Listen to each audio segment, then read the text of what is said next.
अध्यक्ष महोदय, आपने मुझे बजट के ऊपर बात करने के लिए मौका दिया। मैं आपका तहे दिल से शुक्रिया अदा करती हूँ। हम भारत के लोग, जो हमारे संविधान की प्रस्तावना है, इन 4 शब्दों में भारत की ताकत और महानता छुपी है।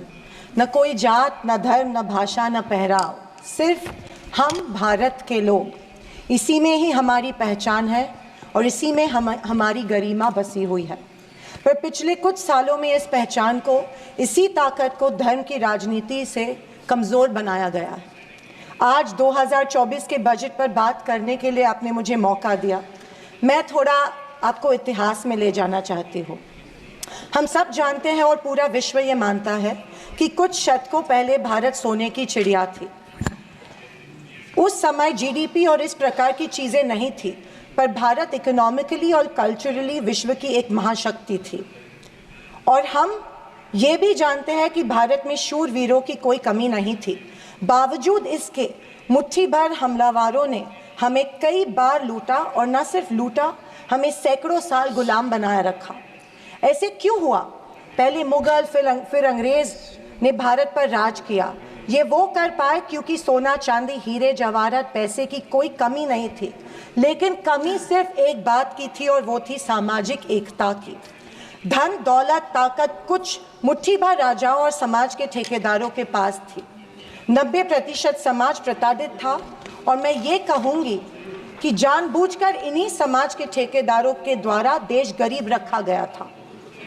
आज हमारा देश दुनिया की 5वीं लार्जेस्ट इकोनॉमी है, और मुझे ये उम्मीद ही नहीं बल्कि पूरा विश्वास है कि हम जल्द ही दुनिया की पहले नंबर की इकोनॉमी बनेंगे, क्योंकि इसके प्रगति की मजबूत नींव स्वतंत्रता के बाद के सरकार ने रखी थी।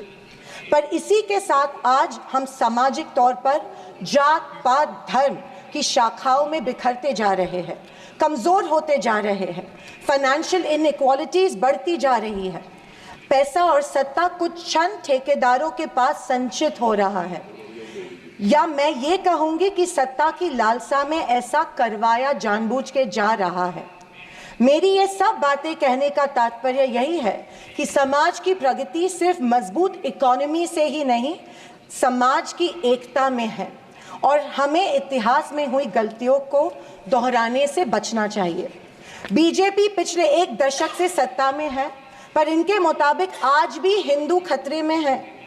क्या ये हकीकत है, या फिर बीजेपी हिंदुओं को इस डर में रखकर अपनी राजनीति चमका रही है? आप बताएं, जो संस्कृति हजारों साल गुलामी के जंजीर में जकड़ी पड़ी है, रहने के बावजूद जिंदा है, जिंदा ही नहीं सारे विश्व में अपना डंका बजा रही है, वो खतरे में कैसे आ सकती है? पर फिर सोचने पर मुझे महसूस होता है कि बीजेपी और उनकी नीतियां की वजह से हिंदू खतरे में है। एक नदी के बहाव की तरह बहती चली आ रही हमारी हिंदू संस्कृति है। सामने आने वाले हर कट्टरता के पहाड़ों को काटते हुए, हर पत्थर के सेंध लगाते हुए वो बह रही है। उसके बहाव को ना कोई तलवार काट सकती है, ना ही कोई पहाड़ रोक सकता है। पर आज दुर्भाग्यवश उसी नदी के बहाव रोककर कट्टरता में ढालने की कोशिश की जा रही है, और मैं समझती हूँ कि यही भारतीय संस्कृति के पतन का कारण बन सकता है। अध्यक्ष महोदय, डॉक्टर बाबा साहेब अम्बेडकर ने बनाए गए संविधान के बदौलत पिछड़े और दलित वर्ग को आरक्षण के जरिए समाज में स्थान और सम्मान मिला, पर आज वह आरक्षण भी इनके नज़रों में खटक रहा है। इसीलिए सभी सरकारी और निम्न सरकारी कंपनीज का प्राइवेटाइजेशन करके इनडायरेक्टली आरक्षण खत्म करने का षड्यंत्र बीजेपी कर रही है। स्पीकर सर, इनके मुताबिक गए 2014 के पहले कोई भी अच्छा काम देश में नहीं हुआ, और कुछ महानुभावों के मुताबिक देश आज़ाद ही 2014 में हुआ। खैर, आप कितनी भी कोशिश कीजिए, लेकिन इस सच्चाई को नहीं झटला सकते कि आज जो भारत चांद पर पहुंचा, उसकी नींव इसरो के रूप में पंडित नेहरू जी ने रखी थी। 2014 से बीजेपी अपने झूठे प्रोपेगेंडा से कांग्रेस की लेगेसी को मिटाने की पुरजोर कोशिश कर रही है, पर इनकी लाखों नॉन बायोलॉजिकल कोशिश के बावजूद दुनिया इस देश को नेहरू गांधी का देश ही मानेगी। ये दुनिया की किसी भी कोने में जब जाते हैं तो इनको गांधी जी के प्रतिमा के सामने ही नतमस्तक होना पड़ता है। ऐसी सरकार और ऐसे वित्त मंत्री से हम क्या उम्मीद करें जो प्याज के बढ़ते दाम के सवाल पर कहती है कि दाम बढ़ते हो तो बढ़ने दो, मैं प्याज नहीं खाती। स्कूल कॉलेज के फीस बढ़ते तो बढ़ने दो, हम शिक्षा नहीं भक्त बढ़ाते हैं। पर फिर भी जनता की प्रतिनिधि होने के नाते मेरा दायित्व है कि मैं लोगों के प्रश्न इस सदन में समक्ष पेश करूं। अध्यक्ष महोदय, पंतप्रधान किसान सम्मान योजना के बारे में मैं बोलना चाहती हूं। पंतप्रधान किसान योजना के माध्यम से किसानों को सालाना 6,000 रुपए दिए जाते हैं। 2,000 रुपए 3 इंस्टॉलमेंट्स में दिए जाते हैं। 2,000 रुपए दिए जाते हैं, लेकिन 18% फर्टिलाइजर्स के सैक पे उनको जीएसटी के माध्यम से देना पड़ता है।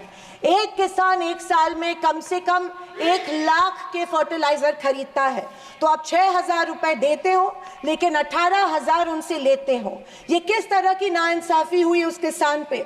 आप मजाक उड़ा रहे हो उस किसान का। 6,000 रुपए देते, 18,000 रुपए जीएसटी के माध्यम में से लेते हो। जब यूपीए की सरकार थी तब फर्टिलाइजर्स और औजारों पे से जीएसटी एग्जेम्प्ट की गई थी। मेरी मांग है कि 2,000 रुपए का जो अमाउंट है, जो 6,000 सालाना मिलते हैं, वो बढ़ा के 12,000 किए जाने चाहिए। अध्यक्ष महोदय, किसान सम्मान योजना, मेरे कॉन्स्टिट्यूएंसी में करीबन 50,000 लोग इस योजना से वंचित है क्योंकि इसको अप्रूवल्स नहीं मिल रहे हैं। जब वो मंत्रालय में जाते हैं और पूछते हैं हमारी योजना को अप्रूवल को क्या हुआ, वो कहते हैं कि दिल्ली जाके पूछो, हमें नहीं पता है। तो किसान योजना, किसान सम्मान योजना का इंटेंशन क्या है? या तो किसानों को फंसाया जा रहा है किसान योजना के माध्यम में से।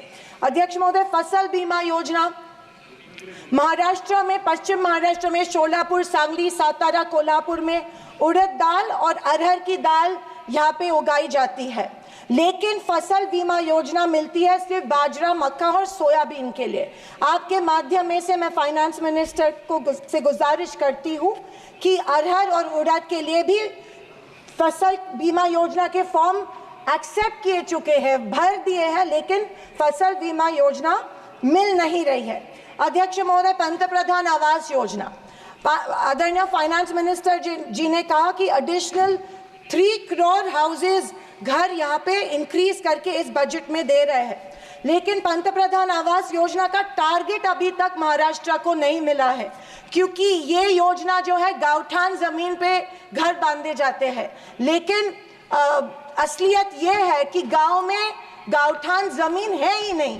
जब कलेक्टर के पास जाते हैं तो कहा जाता है कि गाँवठान जमीन नहीं है, गायरान जमीन ढूंढ के लाओ, हम आपको पीएम आवास योजना देंगे। अभी गाँवठान जमीन लाएंगे कहाँ से?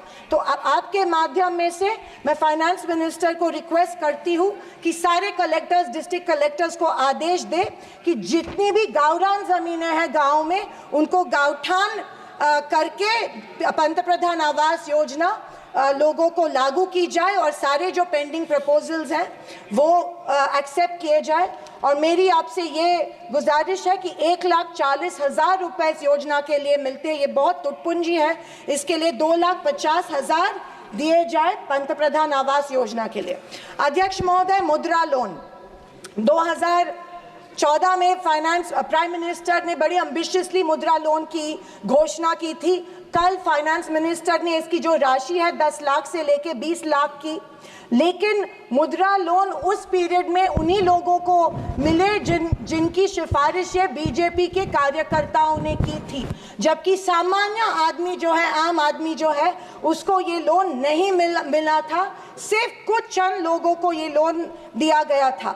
मेरी ये मांग है कि कोरोना के टाइम पे जो लाभार्थी मुद्रा लोन का कर्ज फेड नहीं पाए, उनके लिए जैसे अपने अदानी अंबानी के लिए कर्जा माफ किया है, वैसे इन लाभार्थियों के लिए भी कर्जा माफ किया जाए, तुरंत माफ किया जाए मुद्रा लोन का जो परत फेड करने का कर्जा है। आदरणीय अध्यक्ष महोदय, माइक्रो फाइनेंस और चिट फंड्स जो दिए जाते हैं हमारे सेल्फ हेल्प ग्रुप्स को, बीड़ी कामगारों को, पावर लूम वर्कर्स को दिए जाते हैं, हमारी काफ़ी सारी महिलाओं को दिए जाते हैं, लेकिन ये माइक्रो फाइनेंस और चिट फंड्स पे के ऊपर रेगुलेटरी अथॉरिटी नहीं होती है, इसीलिए ये बेहिसाब इंटरेस्ट इन लोगों से, गरीब लोगों से लेते हैं। अध्यक्ष महोदय, मुझे इस बात का दुख हो रहा है कि कल के बजट के स्पीच में हमारी अन्न धान्य सुरक्षा योजना जो है, अन्न सुरक्षा योजना जो यूपीए सरकार ने लाई थी, उसके बारे में फाइनेंस मिनिस्टर ने कोई जिक्र नहीं किया। पिछले 10 साल से हमारे देश का जो गरीब है उसको एपीएल कार्ड धारक को अन्न धान्य योजना का लाभ नहीं मिल रहा है। 10 साल से करोड़ों लोग इस योजना से वंचित रह रहे हैं, भूखे मर रहे हैं, और जैसे शैलजा जी ने कहा था, कुपोषण का प्रमाण जो है हमारी देश में बढ़ रहा है। गरीब लोगों से जानबूझ के एक form, give up subsidy form जानबूझ के भरा जा रहा है, उनको बिना बताए कि अगर ये फॉर्म आप भरेंगे तो आपकी फूड सब्सिडी कट हो जाएंगी।